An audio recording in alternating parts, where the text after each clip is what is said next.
Mjúta þetta helviti. Það Ég bara vill niður. ekki hafa... Slökk á Umberto bara. Nei, þinn titrara hérna á borðinu. Á síminn. Síma Ég djöfullin. veit ekki af hverju ég hef vanið á að vera alltaf með víbring á honum. Nei, það er bara... Bæði Það er truflar eitthvað blæti. athygli. Það er eitthvað blæti í þér. Svo er þetta kannski bara svona góð tilfinning. Já. Við erum með ykkur hérna Kitty og Baddi. Það er búið að aflífa Idda og Adda. Já, þetta var svakaleg sería. Síðasta og ég held að við hættum okkur bara aldrei aftur inn á neina stjórnsýslu eða neitt bara. Ekkert sem tekist pólitík. Nei, bara ekki neitt. Áslaug var svo fyrsta og síðasta. Já, já, við kannski lofum því nú ekki en hérna... Ég nenni aldrei Það var náttúrulega stór skemmtilegt að spjalla við hana Já, og hún hérna hún er gaman að svona skiknast inn í hugarheim, pólitíku svona en ég held að við ættum nú að halda okkur alveg frá þessu. Já. Svona allan í bili. Það er bara hér með Náttúrulega ákveðið. lærðum ekkert af sveitarstjórnarkosningaseríun okkar og fórum bara beint í ríkið núna. Ég læri reyndar helling á þessu. Mér fannst þetta áhugavert. Já, klálega, en þú veist, við bara... Var illa upplýstur um þessi mál. Við fengum bara að heyra það. Já, en líka hitt sko... Ég má ekkert heyra. Nei, við erum litlir í okkur. Málið er sko... Ég hafði bara ekki genuine áhuga á þessu. Það er svo erfitt. Já, ég eins og eiginlega núna, get tekið fyrirtæki sem við erum með í dag. Maður er alltaf búinn að sofa. Já. Maður hugsa bara, heyrðu, hvernig ætli þessi að verðleggja þetta? Hvað ætli þetta sé? Hvernig er Instagramið það? Við ættum frekar að halda okkur bara í einkageranum. Já, ég hugsa það. Já, en hérna, maður lærði vissulega alveg margt á þessari seríu, ég held að það sé ekki spurning. Þú veist, Já. ég hafði ekkert velt þessum fjárframlögum almennilega fyrir mér, sko. Svo eru náttúrulega aðrir, Þú veist, þau við erum bara að- keyra framhjá og hugsa bara plantlykt. Þannig að Já, það svo er er það brennimert. auðvitað, já. En þetta var náttúrulega ammoniakfnykur. Almennings. Þannig að... En, já, Það er við komið erum að með seríu 9. allt aðra pælingu í dag og ég held að þetta sé eiginlega bara eitt allra áhugaðasta fyrirtæki sem að við höfum tekið fyrir. Þú vissir ekki hvað þetta var? Nei, þú veist, ég hafði heyrt þetta. Þetta er... Segð þú það? Nei, bara ég ætla að, þú veist... Þetta er náttúrulega kúrikar. Já, Og ætlum við að kynna seríuna inn Við erum með nýja seríu. Já, Sería 9. já, Og hún mun heita Kúrekar já, í kapellu kapitalismans. já, ok. Og þetta eru þessi fyrstu kúrekar sem við tökum fyrir. Já. Verður þetta ekki þriggja þáttaserja? Jú, það er svona líkur á því. Já. Ég meina, er þetta ekki kannski svona einhvers konar brautriðendur? Ég meina, við verðum með mathöll í næstu viku. Já. Það eru svona frumkvöðlar á Íslandi sem Já. voru með hlemmatöll, vissulega. Já. Svo hvað var þriðja? Við skulum ekki skupa því. Við skulum geima það. En serían sem kemur á eftir þessu, Já, hún heitir Cowboys from Hell. já, kúrekar frá helviti. Þar förum við í allt aðra sálma. Já, já, algjörlega. Ég er bara mjög spenntur fyrir þessu. Þetta bjart framundan loksins. Við erum að tala Og um... að vera hreint helviti. Það er fólk í þessu landi Já, sem að lifar á því að blóðmjólka hesta, sko. já, Það er vísbendingin. Já, Þú ert að blóðmjólka hest. já. Það eru kúrekar en þeir eru frá helviti. Cowboys from Hell, Já, hann kera shit. aðdáðandur því þekki þetta. En heyrði, við erum ekki einir hérna í dag. Nei. Við erum meðal annars með Payday með okkur. Mhm. Og það er náttúrulega Sorry. allt á öðrum endanum. Það er svo mikið að gera. Já. Nei, halda áfram. Já, Ég fór að hugsa, hvaðan kemur þetta orð? Blóðmjólka? já, náttúrulega. Þetta er náttúrulega ógeðslegt Þetta er- orð þegar þú fer að hugsa Þau út eru í það. náttúrulega ekki að blóðmjólka. Þau eru að svona, þetta heitir bara hvað svona, blóðtaka eða eitthvað, þú veist, ég meina. Þau eru blóðmjólka Já, þú veist, merir. Menn tala ekki Mer. um að blóðmjólka Já, í þessum skilningi. mögulega, kannski kemur þetta það. Já, maður veit það ekki. Já, en það er alveg 4 þættir í það. Já, já. Það kemur í annar En seríu. Við skulum nú ekki fara að tengja Payday við slíkt aðtæfi. Nei. Payday, eins og ég segi, búið að vera bara bilað að gera. Já. Íslendingar virðast vera að fá þessa flug í hausinn núna bara að Payday sé eina vitið. Þetta er Það er það einu sem við erum búinir að vera hérna að impra á síðasta árið. Já, ég er líka búin að vera að leiðbina nokkrum. Mhm. Bara eins og með svona gateway drugs og annað. Þegar maður er að leiðbina fólki, byrjaði í áfenginu og farði Já. yfir eitthvað sterkara. Einmitt. Ég er að segja, byrjaði bara í að senda reikningana. Já, já. Það er langt þægilegast Já, já. ef þú ert fastur í öðru kerfi Mhm. að byrja bara að senda reikningan á Payday. Já, Kröfustofnunin. Einmitt. Þetta verður allt svo þægilegt með tímanum. já. Svo ferði yfir í harðari skýrslur og fleira. Já, svo vindur þetta upp á sig og Payday náttúrulega er farið að bjóða bara upp á likku við allan skalan. Já. Og þar kemur náttúrulega líka inn á annan samstagsæðila hjá okkur sem er Inkasso. Já. Og það er í rauninni bara beintengt því að þú getur skráð innheimtuna þar. Já. Við erum eiginlega bara að loka þessari virðiskeðju. Já, í rauninni. Já. Og það er náttúrulega Inkasso, þetta er, sko, Manneskuleg innheimtu Já, og það það sem í gangi hjá Inkasso núna og ég segi bara svona tíminn til komin að þetta verði að norminu því að þau eru líka náttúrulega búin að vera að taka hérna svona kannanir og það bara ótrúlegt að sjá hversu margir í rauninni greiðendur skuldarar eru ánægðir með þessa þjónustu þannig að þetta ótrúlegt heitir Inkasso þetta helst allt í hendur þetta heitir samfélagslega ábyrg innheimta stefna þeirra og þessi innheimta náttúrulega, við þekkjum þetta, við nennum ekki hafa þessar viðskiptakröfur hangandi allt og lengi inn á efnahagsreikningum, þannig að bara aukin greiðslu hraði, já takk, meira cash, fljótar. Allir sem eru að hlusta núna, voru með einhverja litla sjoppu eða lítið EHF, skráðu ykkur Inkasso í dag, því að það er líka annað, við getum kannski komið betur inn á það síðar, hvernig sem sagt, fyrirkomulagi virkar, þú ert ekki að borga þeim áskriftagjald eða neitt, þetta er hluti af innheimtu þjónustunni.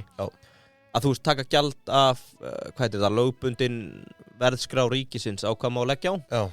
Þannig að fyrir fyrirtæki að fara í samstarf, nei, viðskipti við þau, það kostar ekkert, það er engin fastu kostnaður sem þú tekur á því strax.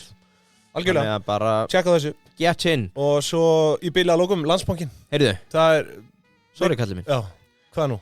Ég var ít á skrá mig í Inkasso, ég ætla að skrá mig í þættinum. Ég skal leifa að heyra hvernig það gengur. Það ætlar bara að onboarda þig núna? Ég er að fara að onboarda mig núna. Já, á einhverju svona duldum reikning? Já. Ok, þú segir mér hvernig það er komið í gang? Já, bara á Pingjan, Pingjan EHF. Já. Það er reyndar eitthvað annað gerpi sem á Pingjan EHF. Já, það var stofnaði með eitthvað fasteignafélag í ágúst. Já. Hugsaði siðblinduna. Við erum búin að vera í gangi í 6 mánuði. Já, ég tók eftir þessu og þá bara, heyrðu, best að skýra þetta Pingjan. En við náðum allan að pingjan.is, þannig að já, það er eina sem sá aðili færa að gjalda fyrir það og Inkasso veitur okkur hugaró. Já, sammála því. En svo er það auðvitað Landsbankinn og við vitum að það er náttúrulega rosalega mikið búið að vera að gerast í fjármálheiminu núna síðustu misserin vikur. Já. Þá er náttúrulega vikubyrjun auðvitað góð til að halda sér skörpum. Já.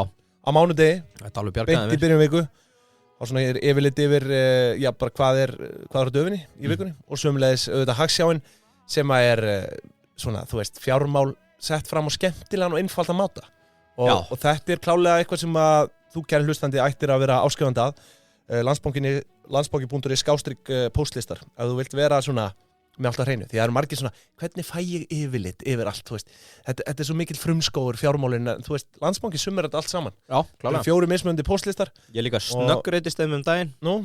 Já, fekk vikubyrjunna á réttum tíma, las hana á þriðjudegi, tjúlaðist, ég held þetta að vera þeim að kenna og varð meiri hagsjármaður, þannig ég er meiri hagsjármaður í dag og ég á bara eftir að fyrirgefa þeim þetta og færa mig aftur yfir vikubyrjunna. Þú svona flakkar á milli. Já, en þetta er náttúrulega bara með þegi sjálfskapa viti, ég hef bara átt að lesa þetta á mándi, þetta kom út á mándi. Ég segi það. En ég er hagsjárkall í dag. Já, stórfínt. Herriði, Kuku Campers. Og Una fyrir, sorry með hennar post, ég sendi henni reiðan post. Já, nei, hún skilur það alveg. Já, ok. En herriði, Kuku Campers, eins og ég segi, þetta er stóra áhugavert fyrirtæki og þú veist, þegar við lögum á staði í þessa yfirferð, þá í rauninni, ég hafði heyrt þetta orð en ég bara mundi ekki fyrir hvað þetta stóð. Já, ég man mjög sterkt eftir. Já, þú vilt ég sagði þér frá myndbandinu. Emitt. Ætlum við ekki að stilla inn á einhverja klippu eða? Jó, herðu, þú vilt kannski byrja á að fara yfir þetta. Við ætlum að setja núna aðeins á þá þarf ég að lækka aðeins inn í tónlistinni, setja á klippuna sem þeir lansuðu þegar þeir byrjuðu í Colorado í Bandaríkjunum. Já, hlustið nú. Til að gefa ykkur svona forsmekkin, smjörþefin að því hvað við erum að díla við hérna. You might be wondering why I'm wearing a pink massage therapy suit on a horse.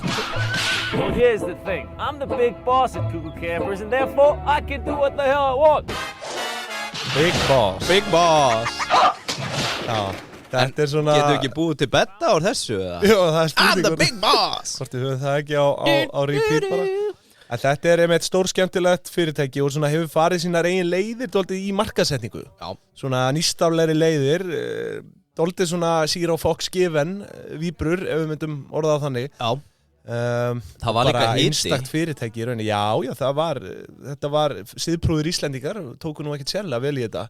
Nei, líka þetta er svo tegunda ferðamennsku sem að margir voru að agnúast yfir á sín tíma.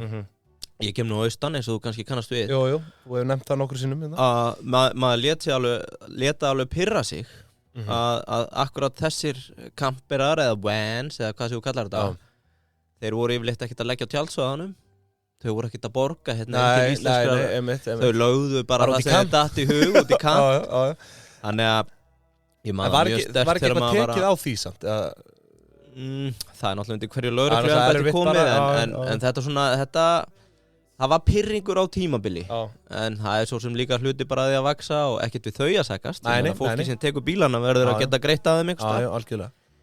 En svona, jú, þessi auglýsing vakti að vissulega athygli. Svo var þarna frétt sem við fundum það sem að eigendurnir skutust upp á Esjuna í þyrlu til að fá sér kampavínsglas. Orðnir þarna nýríkir 2016 og þeir voru með eitthvað partí og mættu þangað í þyrlu en tóku pitstop á Esjunni til að drekka eitt kampavínsglas eins og maður gerir sem nýríkur einstaklingur. Það eru gert einhvern veginn öðru í sig? Nei, sennilega ekki. Ef við værum að fara hérna einhver ára aftur í tíman. Ég held að eina sem ég hefði bætt við þetta væri bara að kólefnisjöfna flugið. Það var bara svona, en hvað við kólefnisjöfnum okkur? Þetta var nú ekkert svo sem óalgeng sjón hérna svona 2006-07 held ég. Nei. Að sjá þyrlur fljúandi, jafnvel með pitstop á Esjunni fyrir eitt kampavín. Ég held séu karakterar, miklu karakterar. Stofnendur eru Steinar Lár með 2 r-um, Steinar Lár. Nei, ekki Steinar með 2 r-um og Lár. Jú, ég sagði það, Steinar. Já, Steinar Lár. Lár. Já, nei, þetta eru 4 r í þessu nafni. Steinar Lár. Nei, þetta er bara 2 Steinar Lár. Já. Og Lárus Guðbjartsson. Þeir eru frændur. Nú er það. Þeir eru frændur. Ok. Fannst líka eitthvað smá líkindi með það? Ég ætla að segja að þeir voru það, en þeir eru það. Já, þeir eru það. Þetta er stofnað árið 2012 með einum gömlum Renault Kangoo. Já, ég ætla kannski aðeins að grípa það inn í, sko, þeir segja í auglýsingunum að þetta hafi verið stofnað 2011. Fyrirtækið er samt vissulega kennitalan rekstur hefst 2012, sko. Sennilega hefur þetta orðið hugmynd 2011. Bara umslög. En, já, maður veit það ekki. Yeah, come and pay. Come here. Cash. You have cash. Sko, stofnað 2011-12, who cares? Splittar ekki diff. 2017 segir í frétt, Kuku Campers, Flatarhraun 21, er í dag stærsta húsbílaleiga landsins. Lastu þessa frétt, viltu giska á fjölda bíla 2017? Nei, segðu mér það bara. 250. 2017? Já. Þannig að við höfum engar haldbærar upplýsingar fjölda bíla eftir það. Hvað, gerir þú það? Nei. Og ég meina feita pælingu hérna eftir. Og það verður síðan að koma í ljós hvort ég er eins og Reykjavíkudætur fyrir MC Gauta eða ekki, skilur við. Ok. Manstu eftir þessu? Já, ég man. Feit pæling sem annarkvort gengur upp eða ekki. Gengur upp eða ekki. Þú setur í spor. Hann vildi minna að Reykjavíkudætur hafi ekki gengið upp. Já. Og ég er að segja, ég meina feita pælingu. Já. Við þurfum í lokþáttar að vita hvort ég sé Reykjavíkudóttir í þínum huga sem MC eða ekki. Það ár 2017 /2018, varstu með það á hreinu? Ráðaðir framkvæmdastjórann, Viktor Ólafsson. Já, ég held að það sé 2017 og hann hættir 2020. Já, ég kannast aðeins við hvað það. Ég ætla hann að vara að vinna á sem skrifstof hann 2020. Hann var ekki hjá Kuku Campers þá. Nei. Þetta er alvöru aðtalnum maður. Sama ár, 2018, þá kemur inn frétt að félagið sé formlega í söluferli. Svo kemur önnur frétt þar sem að þeir hvorki staðfestu né neituðu að það væri í söluferli. Og endanum var það þannig að þeir splittuðu rekstrinum, frændunir. Lárus hélt áfram og er í dag, held ég, stærsti eigandi Kuku. Já, ég vissi þetta kannski alveg, ég er með svona kenningar einmitt að hann hefur væntanlega bara keypt hann út í raun. Nei, þeir áttu nefnilega saman 7 félög. Já, einmitt. Og splitta rekstrinum, þannig að Steinar í dag tekur á Go Campers, sem er í beinni samkeppni við Kuku Campers. Go Car Rental sem er bílalega og svo var eitthvað fasteignafélag sem að ég bara fann ekki og veit ekki hvað varðum en sem sagt það verða þáttaskil í rekstrinum hérna 2018 þegar stofnendurnir það sem gerist í rauninni í ársreikningunum sjálfum sko, þá er það 2019 og þá er skyndilega Lárus orðin eigandi alls hlutafjárs í félaginu.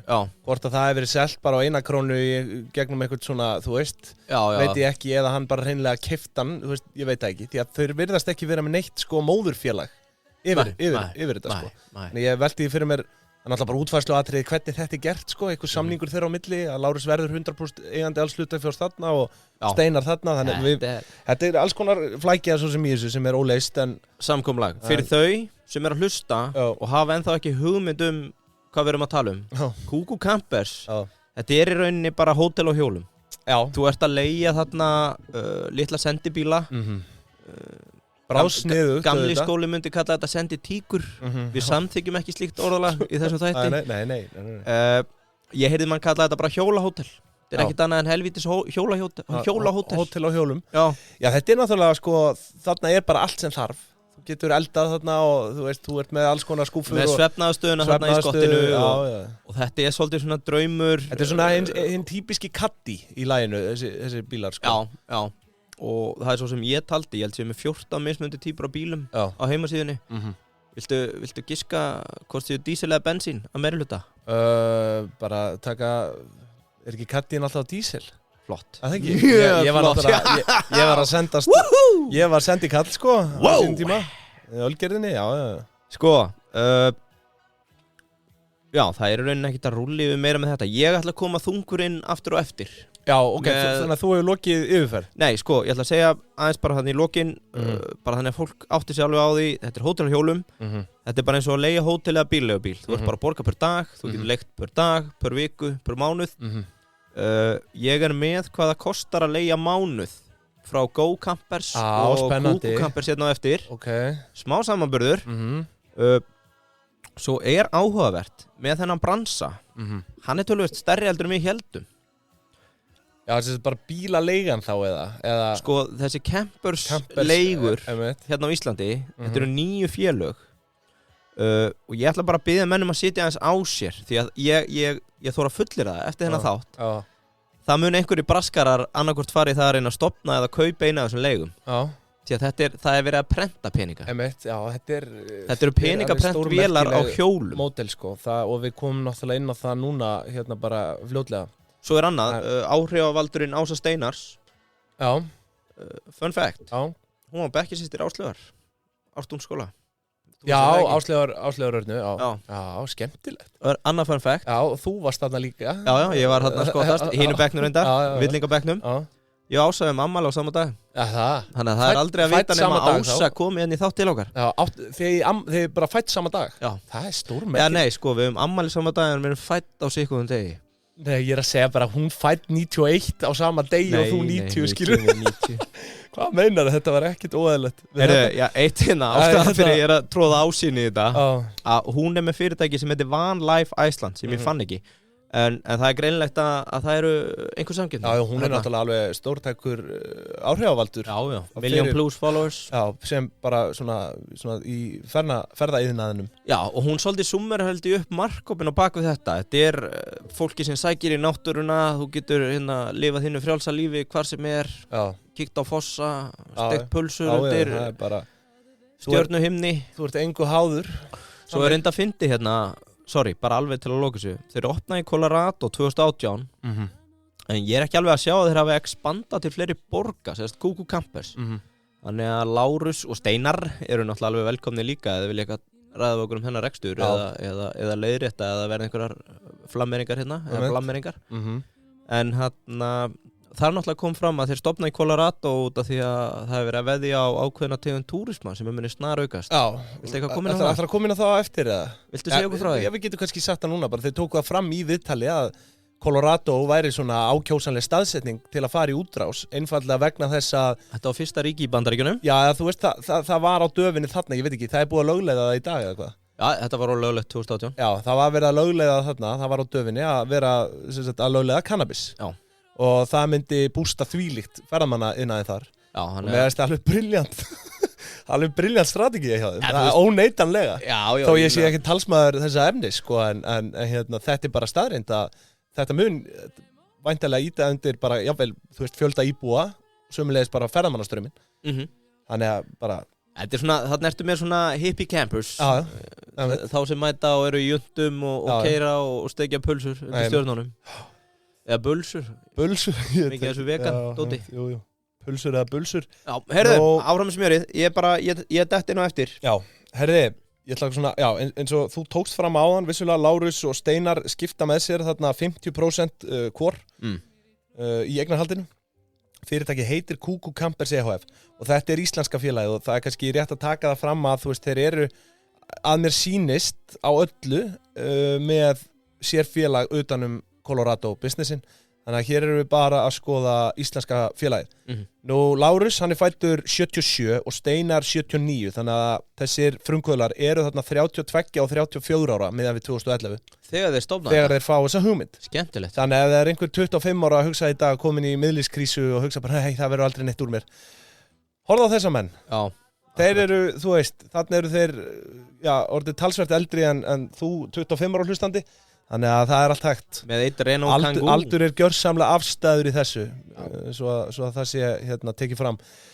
Nú, við skulum dæmba okkur bara í rekstra söguna og ég tók alla ársreikningana og skannaði þá og bjóð til svona smá létta sögu aðeins, hvernig það hófst og allt það. Ég sá bara augun í þér þegar þú heyrðir af þessum rekstri. Já. Ég vissi að þú myndi fara langt aftur. Já, ég vissi, já, þetta var bara, það kom ekkert annað til greina. Og það er þegar ég sé svona juicy rekstur og hugsaði bara, nei, það gengur ekki að taka bara síðustu 2-3 ár. Ég verði að kíkja á þetta allt. En áður en lengur haldið í rekstrarsögunni, þá ætla ég að, ég ætla að hafa hana bara í boði Isnik og það eru stórfréttir þar. Já. Og nú er hægt að greiða fyrir .is-líðan með aur inn á isnik.is. Já. Þetta er náttúrulega alveg unga kynslóðin. Brilliant, unga kynslóðin og allt það. Og þetta er bara svona, gerir þetta talsvert þægilegra. En svo er náttúrulega eitt sem að mér datt í hug líka. Djúvill, er það samt þægilegt? Já, geta bara hent í aur. Ég er að segja það er það. Var það Tórsarinn sem datt þetta í hug? Ég þekki það nú ekki. Hvaða Jensen var það? Var það Jens? Já, Tórsarinn, já, Þór Jensen, já. Pottjétt. Hann er langyngstur hann held ég. Já, þetta er sniðugt. En svo er náttúrulega annað. Fyrir ykkur sem eru í atvinnuleit, CV og þetta, við þekkjum þetta, félagsskráin. Já. Það er náttúrulega brilliant hugmynd að kaupa lén, þú veist eins og fyrir mig, Ólafsson.is. Já, sammála. Og vera með Ólafsson, það er svo professional, sko. Þannig að það er... Ég held að sé líka bara merkjum svona netta framtakssemi. Já, klálega. Þú sérð 100 sultur, henda inn hérna sama CV-in úr einhverju templati sem þið fengur frá atvinnuráðgjáfanum í HR. Já. Svo er eitt hérna, heyrðu, ég er með Ólafsson.is, bjóta til, kann vefsíðu gerð. Já. Sýt ekki eyðum höndum eins og hinnir. Þú ert alltaf að fara að pota nefinu fram fyrir hinna. Algjörlega, það er mjög góð punktur. En reyndar er að Ólafsson var frátekið hérna 97, þannig að ég átti lítinn séns þar. Já. En bara einhver, þú veist, eftirnafni, skrá eftirnafnin. Það er bara, atvinnureikendur líta á þetta og hugsa bara, sjá svona ákveðið frumkvæði í þessu. Þetta er prestige. Og svo er þetta bara professional bara fyrir fólk sem er í einn rekstri líka. Já. Þannig að en við ætlum ekki að sleppa... Nýtt slagorð, Isnik fyrir atvinnulaus. Já. Nei, við skulum ekki segja það. Nei, alls ekki. En svo er annað. Isnik fyrir framtakssama. Það er auðvitað valjulén vikunar og þetta er alvöru. Í þetta skipti eru þau 7 og það eru vikudagarnir og þau eru allir lausir. Já, svona dvergandi 7. Föstudagur. Nei, ekki svo gott. Föstudagur, já, kannski dvergandi 7.is er laust, ég veit ekki. Heyrðu. En til dæmis föstudagur.is, það er laust. Mánudagur.is, laugardagur.is, allt laust. Já. 7 dagar. Þannig að go nuts, kæru hlustendur. Monday.com er eitt hraðast vaxandi SaaS í heiminum. Þannig að einhver bara kaupir Monday.is, sendið þeim post og selur þetta. Millions. Ég meina, af hverju eru við ekki að kaupa þetta? Af hverju eru við að gefa þetta frá? Það er að gefa henni að þykja. Það segjum við austfinningar alltaf. Það er punktur. Herri, þá skulum við dæmba okkur í rekstrarsöguna. Og eins og ég segi, þetta fór alltaf staðinda 2012, allan að reksturinn. Og þetta fyrsta ár fer svona heldur róli á stað ef litið til afkomu. Þau eru að tapa 1,3 milljónum króna. Samt sem áður er EBITDA hérna upp á 5,5 milljón og það eru afskriftina líka. Það er náttúrulega, þú veist, við erum farin að þekkja þetta með bílana. Þetta er bara eins og að afskrifa mjólk. Þetta bara fyrnist á no time. Við sjáum auðvitað ekki tekjurnar sérstaklega hérna frá þessum tíma hérna 2012 en það er byrtast fyrst í ársending 2015 svo við verum að láta okkur næja hérna bara dreymum þær í bili. Þetta fyrsta rekstrarár, þar eru keyptar bifreiðar fyrir, já þetta eru tæpar 16 milljónir króna samkvæmt sjóðstreymisyfirlitinu. Eins og ég segi afskrifaður 5,5 milljón og svo er eignastaðan, hún stendur hérna í 10,5 milljón í lok árs. Nú, þessi kaup voru fjármagnaðar að því virðist með viðskipta skuldum að mestu, það er að segja skammtímaskuldir en skammtímaskuldina standa hérna í 11 1,1 milljón eftir fyrsta rekstrarárið á samt örlítilli langtíma skuld upp á tæpa 200.000. Var Binni eitthvað að djöflast í þeim þarna fyrst? Nei, það nefnilega lítur út fyrir að sko, viðskipta skuld, sko, maður velti því fyrir sér við hvern það sko. Hlýtur að tengtur aðili. Já, að öllum líkindum. En þá væri það samt sko, skuld við tengda aðila, þannig að við kannski vitum það ekki, þetta gæti jafnvel hafa verið yfirdráttur sko. Nei, ekki segja það. Já, yfirdráttur fellur alveg undir viðskiptaskuldir í einhverjum tilfellum. En þú veist, það möguleiki á því, en það allavega ekkert sem gefur til kynna að þetta hafi verið lán frá banka. En það þetta náttúrulega, þetta þetta galin viðskiptahugmynd. Þannig. Finnst þið það? Já, þú veist. Mér finnst þetta eftir á bara svo mikill nóbrenni. Já, þetta eftir á, en bara því að hvernig þeir setja þetta upp með, þeir mála alla bílana og eitthvað svona, sko. Já, það bara markasetning. Já, ég held sér briljant. En já, ok, að þú veist, á þessum tíma, það alveg rétt. Já, á þessum tímapunkti líka. Og þú veist, ferðamanna iðnaðurinn var ekkert byrjað að taka almennilega við sér kannski 2011-12, sko. Eða svona var rétt að byrja. En ég veit ekki, en þeir allavega mjög early. Já, en sko, eins og ég segi, þetta skammtíma skuld upp á 11,1 og svo langtíma lán og þannig að þau basically skulda meira en þau eiga þannig að þau eru búin að éta upp hlutaféð og rúmlega það og pingjan stendur bara í 0 krónum áramótin. Það sé handbæri féð. Þetta það sem við höfum verið að kalla hugsjónafólk sem er með skuldir umfram eignir og með 0 krónur í handbært féð í byrjunur ekstra, sko. Þú veist, gíra sig vel, ekki krónu, mér líst bara vel á þetta. En við skulum sjá hvernig þetta fer svo allt saman.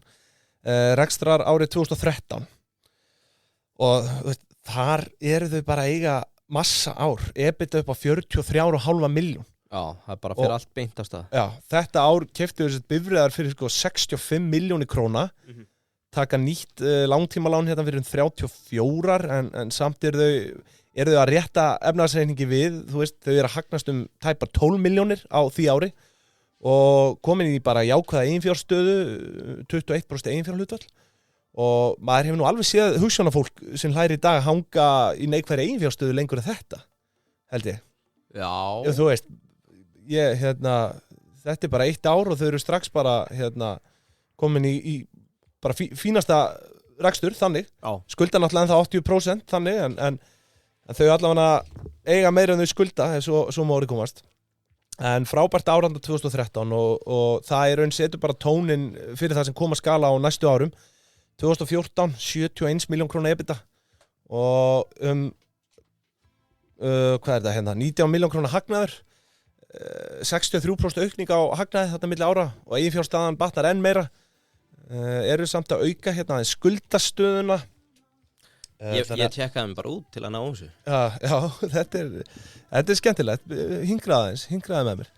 Hér eru sko heildarskuldir að hækka úr 42 í 95 sem stafar aðalega að nýju langtímaláni upp á 50 milljónir. Það komin gírun? Já, svona, þú veist, þau eru að gíra sig ágætlega. Þau eru að kaupa náttúrulega bifreiðar fyrir 80 milljónir þetta ár, 2014. Já. Og þetta í rauninni bara orðin bullandi business. Meiri hluti eigna hjá þeim eru bifreiðar, eðlilega, en þetta náttúrulega afskrifar hratt og sem dæmi voru afskriftir árið 2014 tæmlega 40 milljónir króna. Og þá náttúrulega veltu fyrir frá rekstri talsvert meira en hagnaðurinn einn og sér, meira en hann segir til en eins og við vitum að það voru náttúrulega afskriftir dregnar frá rekstrarreikningunum en byrta sem jákvæða stærð í sjóðstreyminu. Svo þetta eru fjárhæðir sem hanga ennþá inn á reikning hjá þeim. Nú skundum aðeins yfir í 2015, þar verðum við fyrst varið við tekjurnar og sko þetta eiginlega bara gjörsamlega bilað áhrjáðum, velta 290 miljónum króna. Hvað eitt með afskriftunar? Þetta línulega afskrift eða þetta eins og hoppjólin? Nei, ég held að þetta sé ekki línulega. Bara actually eins og mjólk, bara 7 daga fresti? Þetta bara fyrnt á einhvern 3-5 árum sko. Það eru hoppjólin? Ég held að sé bara basically það sama. En sko, ok, ég ekki að segja þetta verða ónýtt á 5 árum en ímyndaði samt fokkin álagið á þetta dót, sko. Já, og það veist viðgerða kostnaður og annað sem kemur fram bara í öðru rekstrarkostnaði. Þetta ekkert beint. Þetta, þú veist, eins og ég segi, það kannski, þú veist, 33% afskriftarhlutfall meikar kannski alveg sens á bifreið, skilurðu. En hopphjólin, eins og við ræddum í hoppþættinum, þar hefði afskriftar hlutfallið í raun átt að vera hærra sko. Þegar þessi hjól eru í rauninni bara að gefa böndin eftir ár. Eins og við rættum náttúrulega við hann Eyþór forstjóra. Og þau eru með þess að skoða þetta bara með einhverju bókhaldsteimi sko. Það hérna, eins og ég segi, þau velta 2015 290 milljónir króna, fyrsta sinn sem að tekið koma fram. Og einu rekstragjöldin eiginlega bara laun sem að telja, sko þetta rauninni flokka sem laun og annar rekstrakostnaður og undir þessum öðru rekstrakostnaði vantilega bara svona viðhald og eitthvað. Það telur hérna 116 milljónir króna. Það gerir það að verkum að EBITDA þeirra 171 milljón sem 59,1% framlegð. Á þriðja ári? Já, í rauninni 4. rekstrarári, 2015.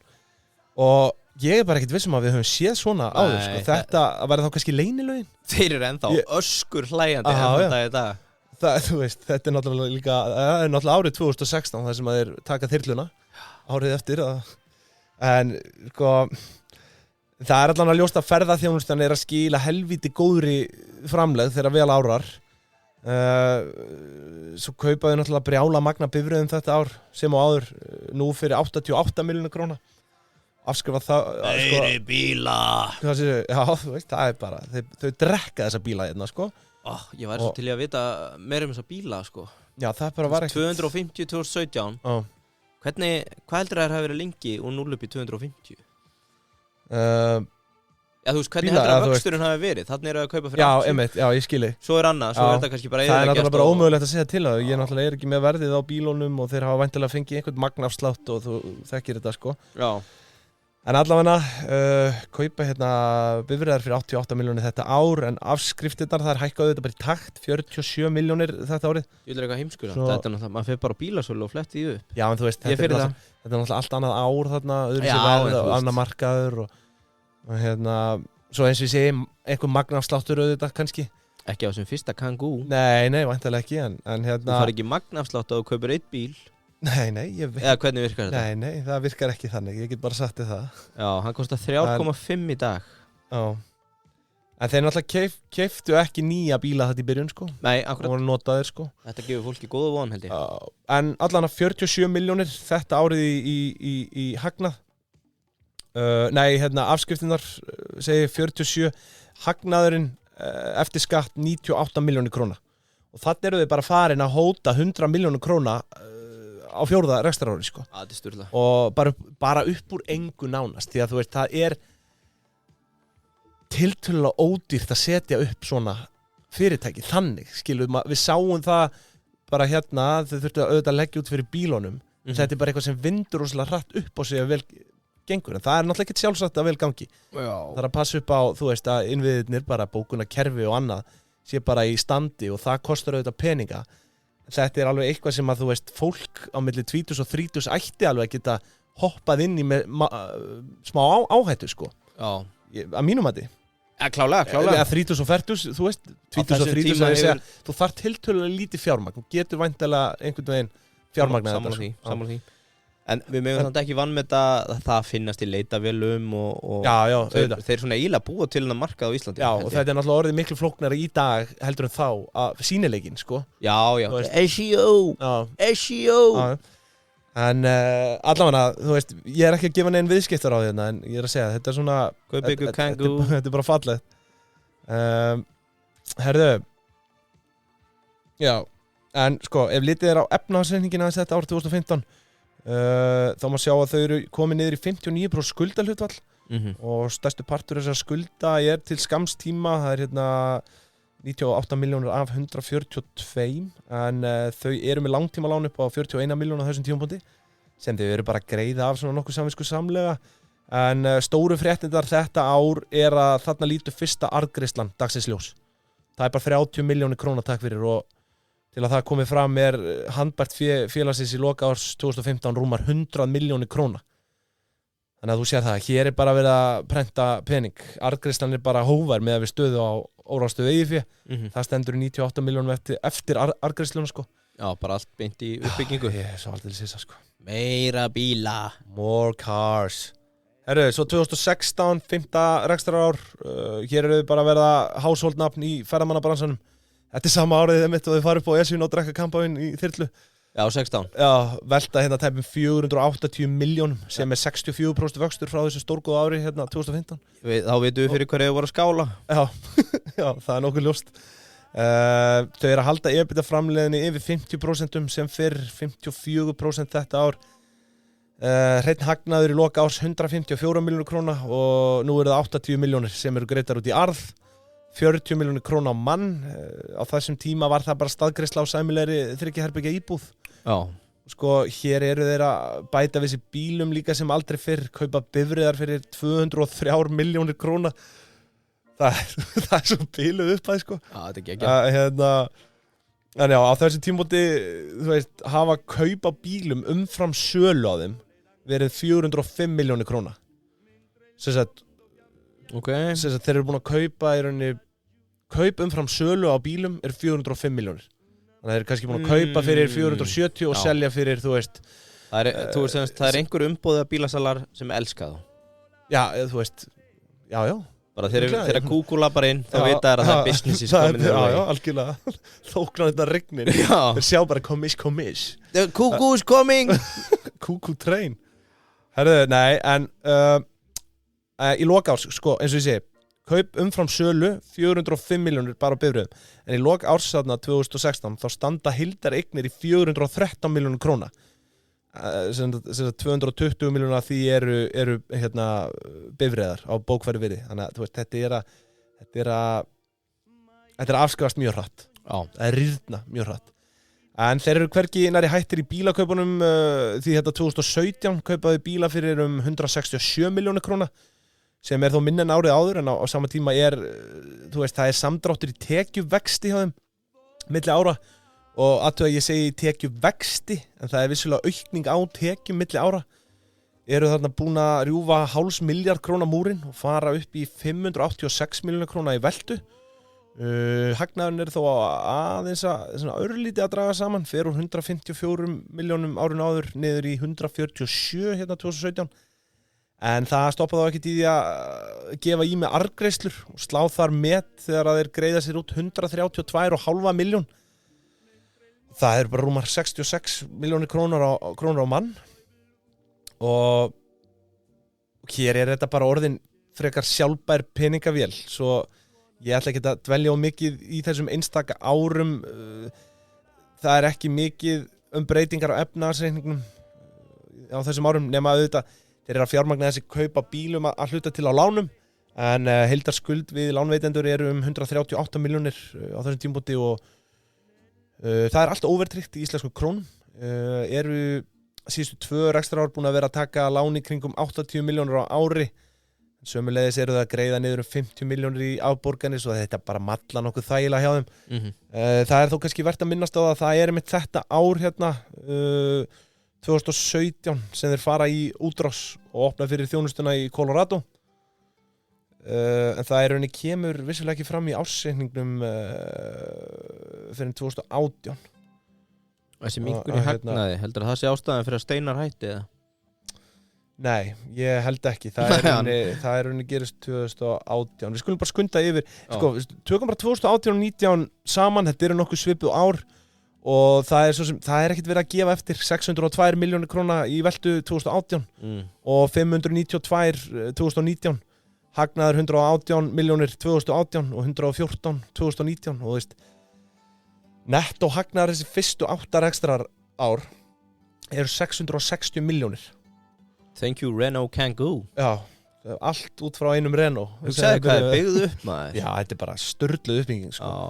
Og þeir svo sem bregða ekkert út af vananum hérna 2018 greiða sér góðan tekka 100 milljónir í arð en svo verða náttúrulega vendingar sko 2019 þá allt hlutaféð komið í eigu Lárusar eins og ég nefndi á hann, samkvæmt ársending. Já, og Go Campers fer yfir til Steinars. Já, og ég náttúrulega gluggaði í þessar fréttir og þá kemur auðvitað í ljós að Steinar Lár var að þarna offloada bara öllu portfóljónu sínu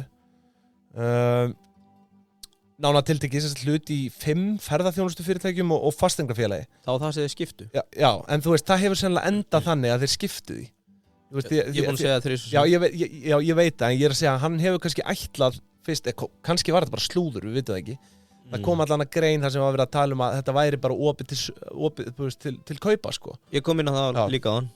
Hvar varst þú hérna í byrjun? Ég var hérna með þér, skilur. Fyrsta fréttin var að þetta var til sölu. Þú talaðir ekki að þeir hafi ákveðið síðan að gera þetta.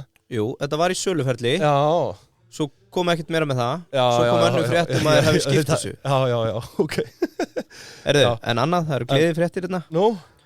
Ég er búinn að skrá mig inn í Inkasso.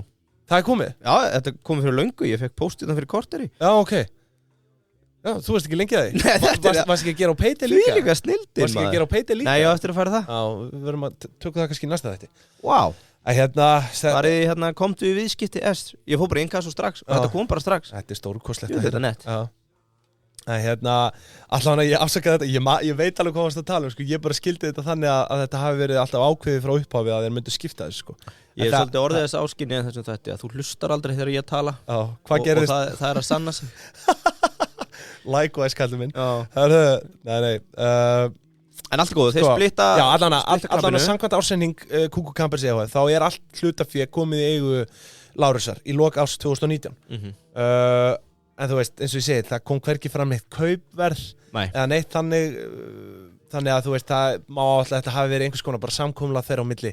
Þess vegna varst það í þessum eignarhaldsfélagi og það er ekki hægt að sjá þar kaupverðið.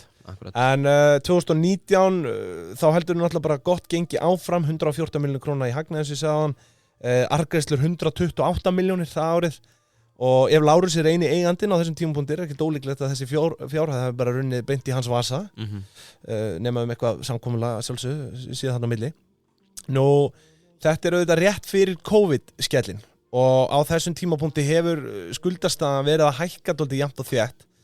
Þannig er skuldahlutfalli orðið tæplega 68% og veltufjárhlutfalli komið niður í 0,4 sem er ekki beint til fyrirmyndar. En eins og ég segi, orðið dálítið skuldsett og eru þarna með óverðtryggt lán upp á 254 milljónir, skulda líka talsvert til skamstíma og hann bæra féð ekki í nema 24 milljónum sem er bara talsvert undir meðaltali í lok rekstrarára þetta hjá þeim.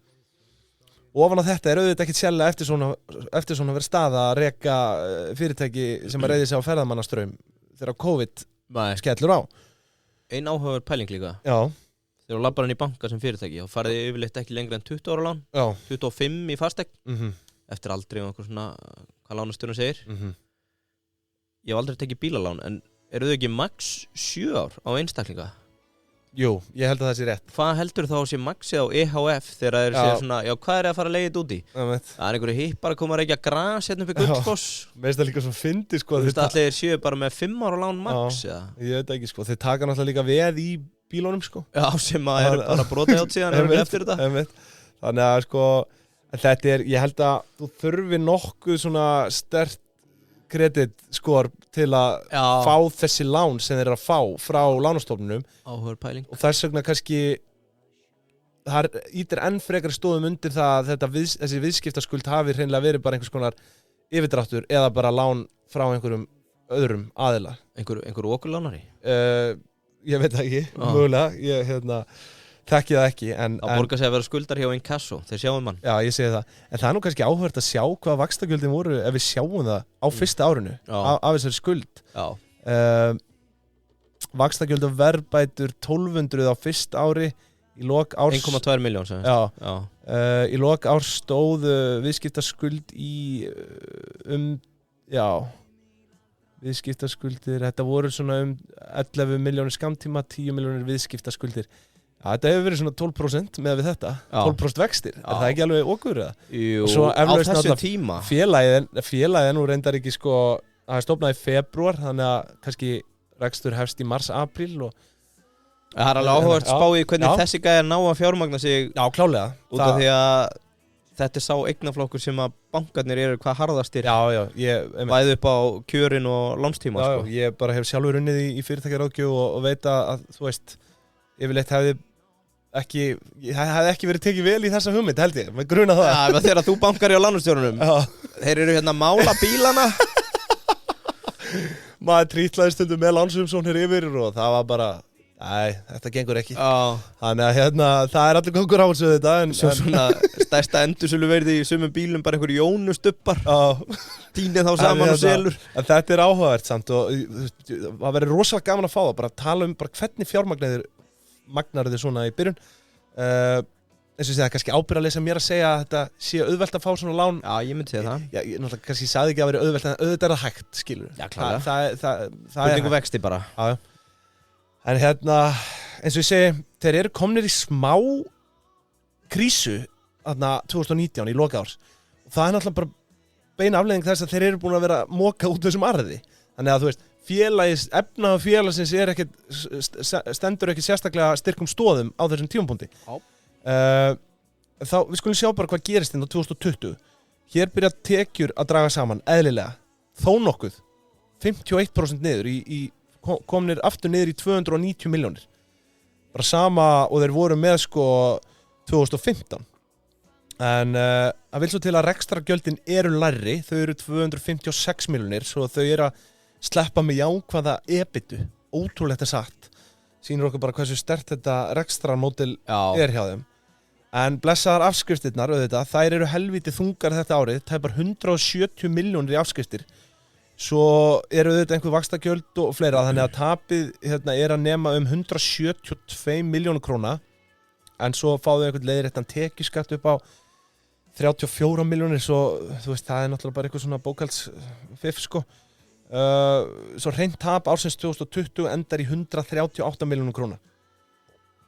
Og þessi niðurstaða á rekstrinum kemur auðvitað smá höggi á efnahag félagsins. Að þessu sinni eru keyptar bifreiðar fyrir einungis 97 milljónir. Bílasalinn illa pirraðar þegar hann heiti Kúkumenn þá. Bara 97 núna. Hvað, voru ekki búin að tala lágmark 100 á ári? Nákvæmlega. Ég er að missa komissjón á þessu. Hér eru nettokaup á bílum komin yfir milljarð, sem sagt kaup umfram sölu á bílum. Já, þú ert búin að uppfæra þá tölu. Já, komin yfir milljarð núna. Hvenær var það í 400? Það var ekki 2017. Já, þeir eru farið upp á Esjuna, fagna. Nei, það var það 2016. Já, einhvern tímann. Ok, yfir milljarð. Ég man ekki verið að spyrja mér svona langt aftur í tímann. Það er einhver bílasali búin að moka í komissjá þeim. Já, byttu fyrir þér Elskar Kúkú Campers. Já, en líka, hver var að selja sendibíla með bros á vör fyrir 15 árum? Enginn. Svo mæta Kúkú Campers. Þetta var bara... Og einhvern úti farin að móka út Renault Kangoo. Já, hefði enginn getað spáð þessu fyrir Þetta er nú reynda fínir bílar í hveskinn atvinnustarfsemi, þannig ég kannski tek það aðeins tilbaka. Nei, en þú veist, ekki á þessum skala, skilur. Það hefur pottet sérst bara stökk auðvitað á þessum tíma í Kadjum. Svo má vel vera að þeir sé að kaupa nota bíla frá öðrum. Já, þeir gerðu það allavega mikið til að byrja með. Já. Og en þú veist, ég held að þegar þeir eru komnir í svona stórar upphæðir að þetta séu bara umboðin að gefa þeim einhverja díla, Já. Það hlýtur að vera, ég trú ekki öðru. Hvernig virka þessi Mack-dílar aftur? Þú átt að kaupa fleiri neitin eða ekki? Jú, þetta eru svona kannski 5 eða fleiri myndi ég skjóta á. Flott, mjög gott. Einmitt, kaupin umfram sölu komin yfir milljarð, en hér eru þau 2020 komin í tæplega 90% skuldahlutfall og veltufjárhlutfall í 0,19, svo þau hafa ekki svigrúm fyrir tapi mikið lengur, myndi ég halda.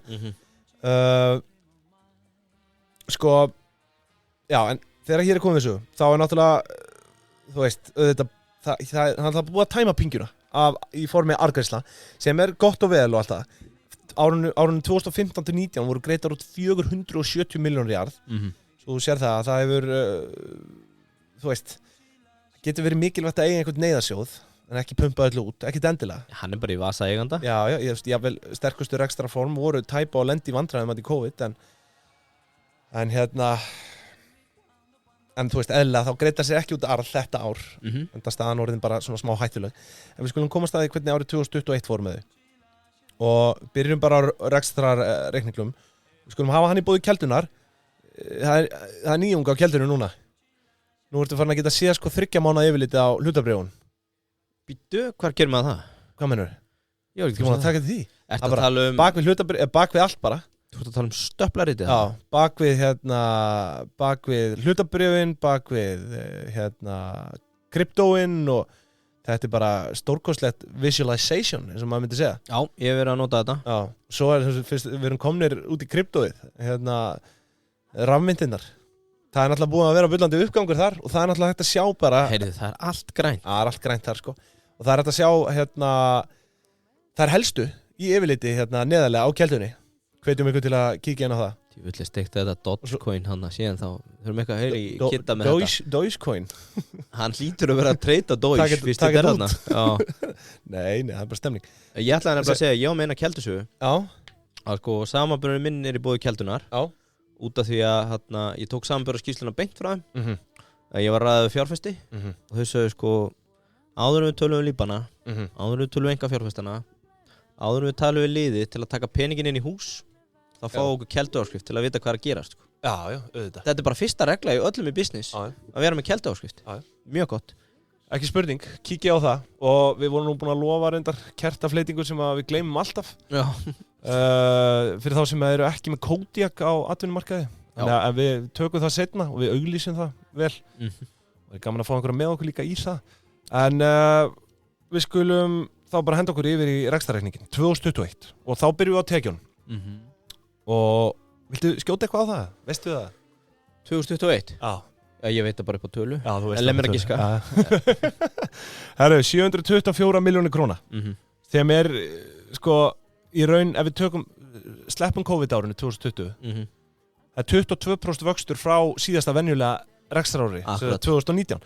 Og þetta finnst mér helviti vel gert, sérstaklega í ljósi þess að það voru auðvitað ennþá talsverðar ferðamanna takmarkanir.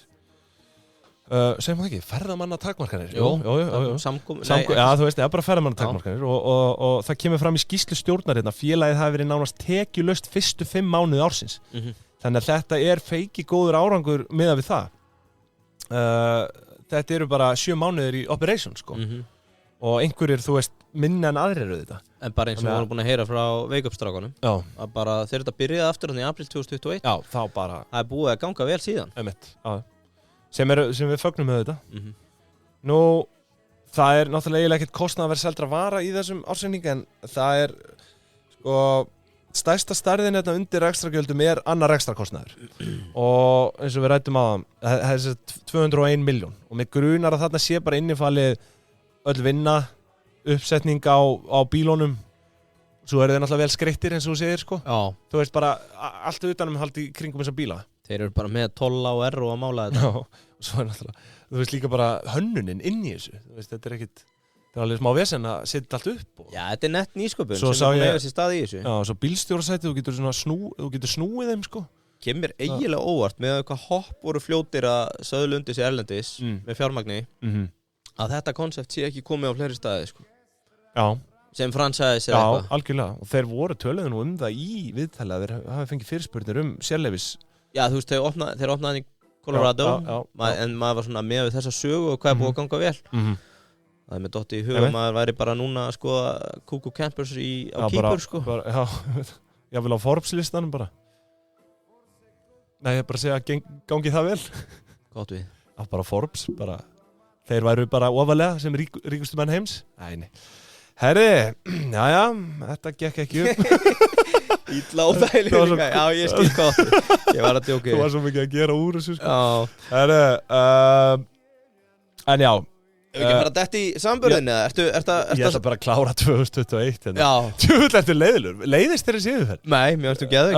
Ég er bara spenntur að segja hvernig hinn gengur. Já, slaka á, ég bara klára aðeins að fara hérna yfir ekstra gjöldin, sko, 201 í annar ekstra kostnað, þetta er auðvitað risastærð og svo sömulegis áallega viðhald á bílum og allt, þú veist, séð þannig undir, en undir gjöldum koma næst laun og launum til gjöld, það eru 143 milljónir, þar hafa verið hrein laun 129 og það kemur fram í skýringum að meðalfjöldi starfsmanna hafi verið 20 árinu sem gerir 538.000 krónur í launa meðaltali per starfsmann á mánuði sem að, þú veist, bara svona allt í lagi meðalun, myndi ég segja. En það sem að mér finnst merkilegt hérna, er að þau eru að halda laununum undir 20% hlutfalli. Já, launahlutfallið í fyrirtækinu. Já, af tekjunum, nána tiltekið. 19,8%. og það eru þetta undirstaða fegurðar í þessu rekstrarformi að þau þurfa ekkert að rúlla á allt og miklum starfskrafti til að halda öllum þessum bifreiðum úti. Þetta náttúrulega talsvert örugglega af aðkeyptri vinnu auðvitað líka. Já, eitthvað verkstæði og já, þannig að en gott að halda þessari stærð svona vel undir. Þú ert svona bílakall eða ekki? Nei, það myndi ég seint kalla mig. Þú ert ekki bílakall? Nei, langt í frá. Og það ert þú ekki heldur. Ég það ekki. En þú veist, sömuleiðis þetta auðvitað bara undirstaða góðra framleiðar í rekstrinum. En EBITDA framleiðin þetta árið hvorki meira minna en 52,3%, 378 milljónir króna, sem auðvitað stórkostlegur árangur. Meðaltals EBITDA framleiðin á árunum 2015 til 2021 að 2020 undanskildur reyndar. Það 50%. Þú veist, ég held að þetta sjaldséð. Ótrúlegar tölur. Já, þetta ótrúlega tölur.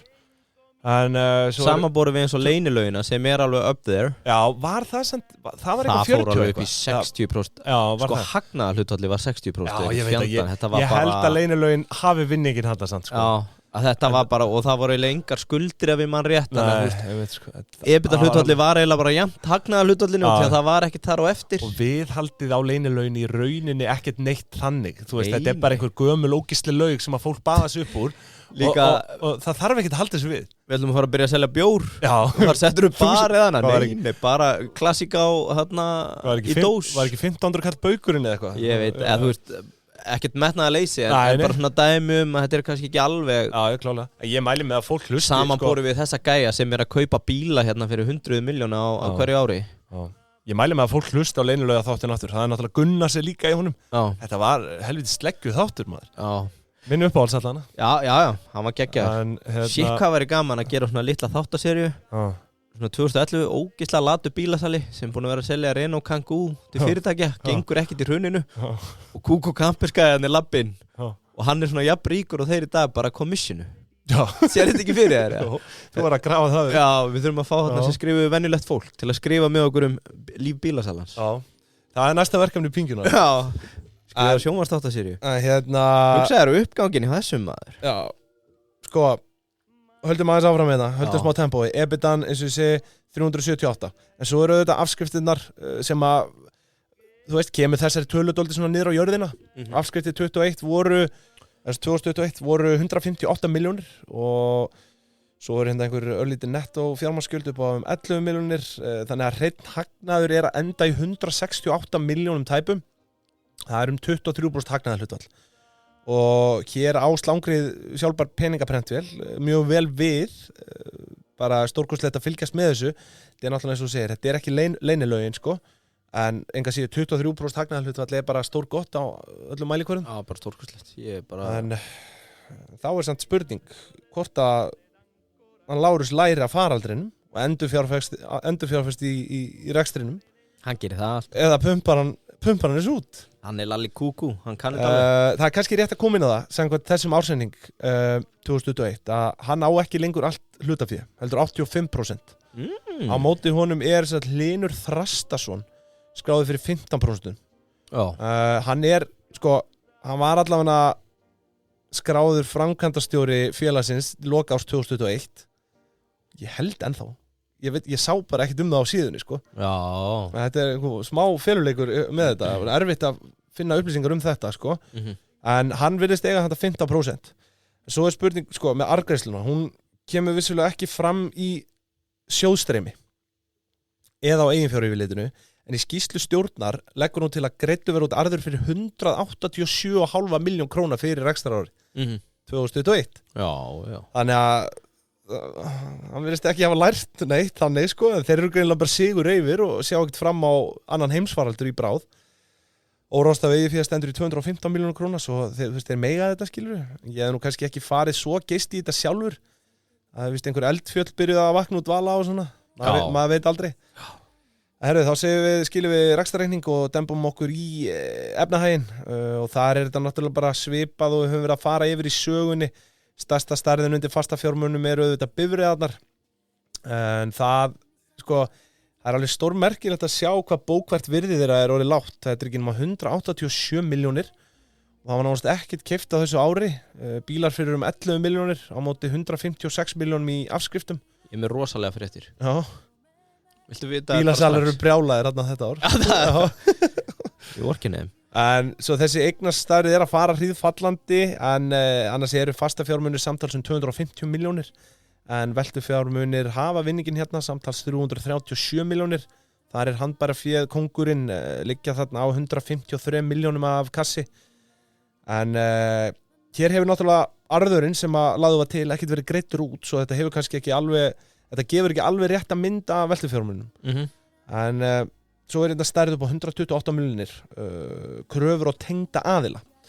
Ég átta mig illa á þessari stærð, það náttúrulega ekki gefið upp hverjir tengdir aðilar eru í ársreikningnum og þetta sko. Því að það ekkert móðurfélag. En sko þessi stærð var 0 krónur hérna árið áður 2020 og þá þú veist kemur nýr eigandi inn, hann sem sagt Hlynur. Svo ég fer að velta þið fyrir mig hvort að þetta væri hreinlega krafa á nýjan eiganda hlutaféin í félagið.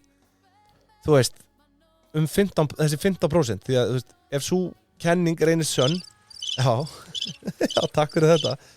Ef að svo kenning reynist sönn og þessi uppæð, herru, stopp með þetta hérna. Já, þetta er forkastanlegt. Já, ef þessi uppæð fyrir 15% af félaginu, þá verðmat á rekstrinum 1,5 milljarður, sem væri örugglega ekkert fjari lagi, sko. Nei, skemmtilegt. Ég var ekki bara að slá verðmati, ég skal gera það snöggvað. En, þú veist, ég vil bara taka það fram, þetta eru bara fabuleringar, sko. Þetta getur alltaf eins verið að þetta sé krafa á eitthvað félag í eigu Leifs.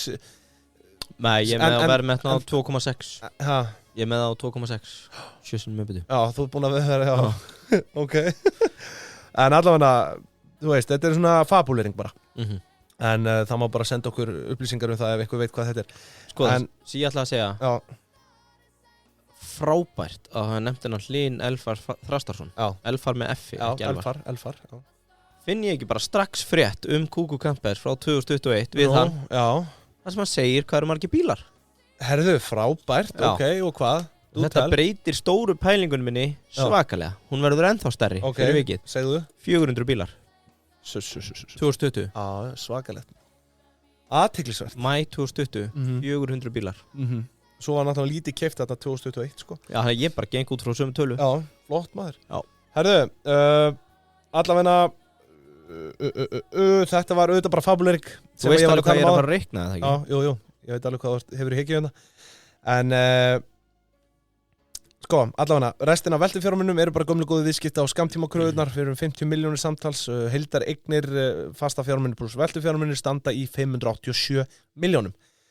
Herri, þá tökum við bara skuldirnar, örstutt, hafa verið með dálítið stórt lán á sér undanfarin ár. Það lækkar nokkuð hérna milli ára, komið niður í 229 milljónir núna í lok árs 2021, stóð hæst í lok árs 2020 295 milljónir. Svo þau hafa verið að greiða það niður bara samviskusamlega. Það lán skiptist hérna í langtímaskuld og skammtímaskuld. Þau eru bara með þetta eina langtímalán sem stendur upp á 123 milljónum. En skammtímaskuldirnar samtals telja 243 milljónir og heildarskuldir félagsins því 372 milljónir króna. Og við sjáum að veltufjár hlutfall félagsins, það er að stórbatna hérna á milli ára, komið í 1,39 sem er fallegt að sjá. En á sama tíma þá hefur náttúrulega arðurinn ekki enn verið greiddur út sem lagður var til. Hvort svo til að var samþykkt, bara þekki ég ekki. En skuldahlutfallið í 63% sem er bara stórgott og mér sýnist félag ekkert vera fara á leið í eitthvað vesen. Það stóðu af sér COVID-stormin með glæsibrag. Þrátt fyrir þessa ríkulu arðgreiðslur til eiganda öll árinu undan og það er bara spurning hvort það þurfir hreinlega loftstein til að neseta þau, sko. Já. Ég sé allavega ekki hvað á að koma þeim út af sporinu ef COVID gerði það ekki. Nei, ég hef aldrei heilt þetta á. No. Loftstein? Já, þú veist hvað. Hvað þetta gera núna? God damn, that's good. Nei, maður veit það ekki, maður velti því. Það þurfi loftstein til að knesja þetta. Ef að COVID gerði það ekki, við veitum það ekki. En allavega, það er ljóst að Ætlar að hleypa mér í hann eða? Já, ég ætla að fara að hleypa þér í þetta en það er samt Haltu í mig, hleyptu mér í hann. Það er samt alveg ljóst að þau hefðu ekki þolað mikið fleiri ár í viðbót þú veist, Í af COVID-inu? COVID nema náttúrulega auðvitað með einhverju hlutafjárinnspýtingu eða góður í gírun sko auðvitað er hægt að halda félagi heil lengi á floti á þess að vera gjaldþrota. Hugsaði samt hvað 2021 hefur örugglega verið gjöfult fyrir þau. Já. Þegar það er að opna aftur, takmarkanir og hótelin og allir slíkir í skít upp á einhverja takmarkanir og mathölustæðir og eitthvað svona mikið verið fleiri en 10 hérna, 5 í hólfi. Þá voru þau bara, heyrðu, taktu þau bara bíl og keyrðu eitthvað át í raskat. Algjörlega. Reyktu inn að jöntu og fá þér Pepsi og Coke. Þetta er doldið svona hippa dæmi sko. Já. Ég er svona verið í að því en þetta er þetta fyrir alla en maður hefur svona orðið þess áskynni að þetta sé svolítið svona hippie. Já, klálega. Sem er bara flott. Já. En annars bara til samantættar, auðvitað bara stórkostlegtir ekstra form og skemmtileg saga, tveimur ungum frumkvöðlum sem að létu bara, eins og ég sagði, svona hálfpartinn vonlausa viðskiptahugmynd gangu upp, þú veist, ég veit ekki. Svolítið svartur á það, ég held að þetta sé bara fín hugmynd. Já, klálega, þetta er góð hugmynd, en kannski ekki vonlaus, meira bara svona absúrt, þetta er svona eiginlega hálf fáránleg pæling, sko. Já. Svona, þú þarf gott hugmyndaflug held ég í þetta, en þó þetta sé í grunninn kannski einfalt, en... Þeir hafa verið einhver starf á fyllir í og verið að bera saman bílaleigubíla og hótel og annar segir, hvað með að gera þetta bæði? Já, samina þetta. Þetta er einhvern veginn þannig dæmi. Já, það er alltaf til að þetta er bara húsbíl, sko. Já. Hittir þetta tilbaka. Heyrðu, ég ætla að hendi tekið upp í bíl. Já, ég bóði Dominos í dag. Já. Það er þriðjudagstilboð. Þeir elska að tekið upp í bíla. Við erum nýdottin út Megavíku, en þú veist, ekkert örvænta með það. Það tekur bara þriðjudagstilboð við. Já. 3 alvarstegundir og það er verið að gefa það. Sem fyrr, við þökkum Dominos kærlega fyrir þurfum að finna eitthvað slangur á Dominos Pantið í appinu? Já, pantið í appinu. Dominos, pantið í appinu. Hvernig væri að fá Ása eða framkvæmdastjórann?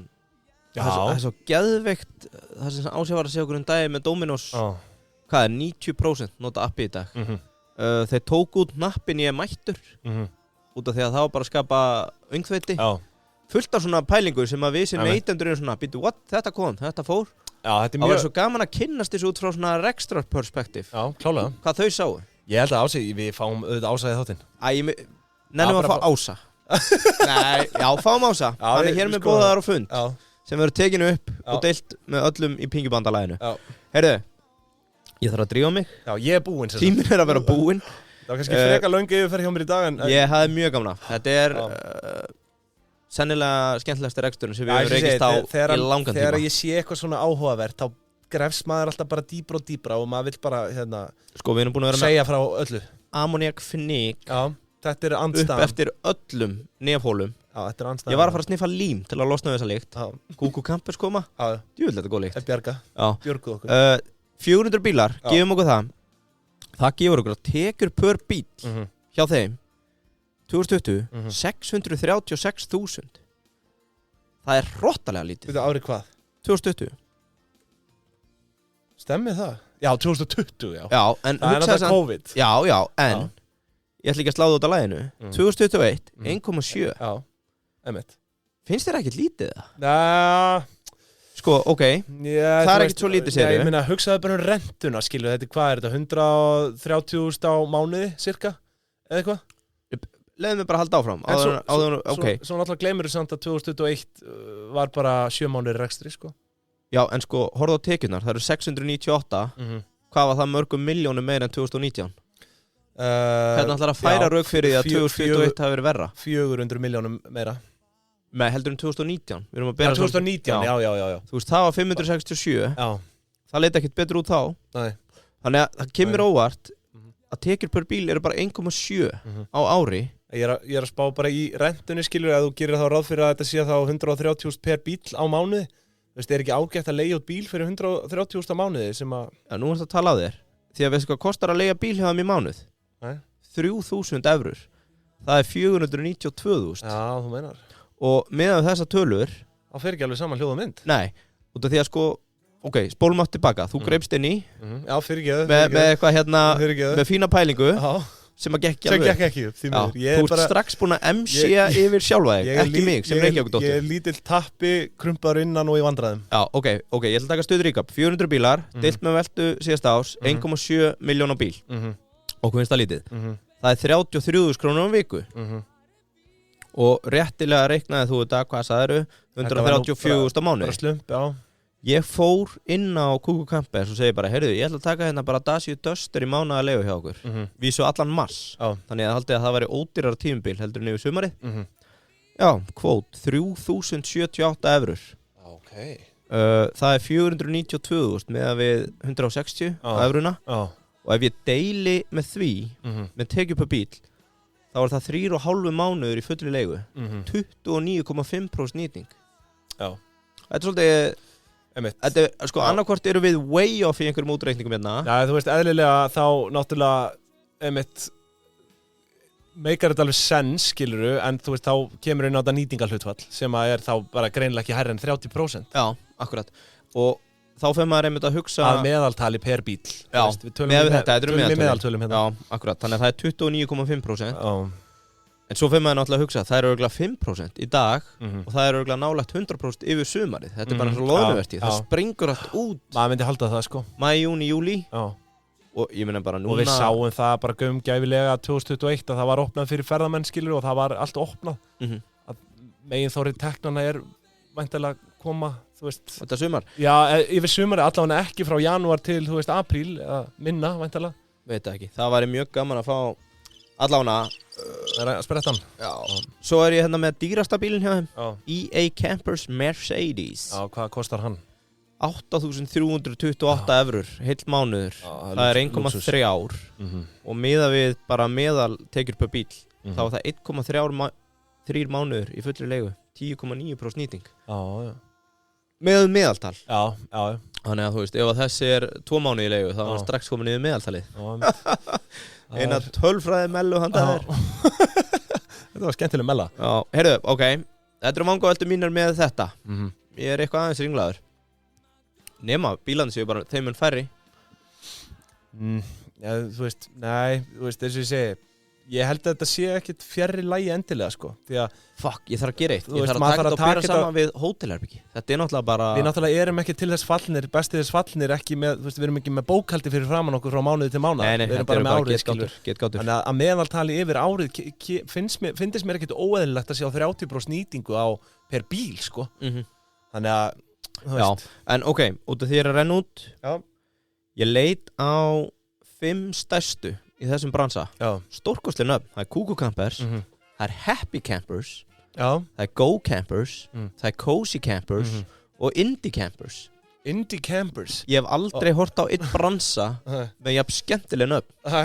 Þetta er svona greinilega dálítið svona hippa minni. Já, þetta er svona vibe eitthvað sem að þú ert bara, já, Campers. Þetta eru víbrur. Já, réttilega Kuku stærstir. Þar á eftir Happy Campers, 353 ár, Go Campers, 347 og til að undirstrika skoða 2021. Já, bara með samanburðarskýrslu af keldunni. Go Campers er í eigu Steinars, þriðju stærstu leigunar. Og þetta er basically sama koncept, þóldi. Já, og hann er með 216% tekjuvöxt frá fyrra ári. Ég var ekki með 2019. Hann er með 53% EBITDA hlutfall, sem er 1% stigi herra heldur en hans fyrrum félagi frá Kuku. Þetta er greinilega bara þannig ekstra módela. Þetta er bara á ekki geta klikkað ef þetta kemst á stað. Sko, nún segi ég aftur, ástæðan fyrir ég held að svo margi braskar sé að fara af stað. Að ég segja meðaltalið af þessum 5 stærstu. EBITDA framleið. 45%. Þú veist, það er allir að horfa á sjávarútveg og útgerðir og eitthvað. Þannig ertu bara með peningaprentvélar á hjólum. Tókstu vegið meðaltal eða? Nei, ég bara treysti keldunni alfarið í þessu. Þau eru öll með jákvæða afkomu. Meðaltals return on equity eða arðsemi eiginfjár er 51% 2021. Meðan að landin var að súpa kveljur. Þá hlóu þessir aðilar. Já, og þau eru öll með jákvætt eiginfjár hlutvallir endar 40%, það er ekki bara eðlilegt.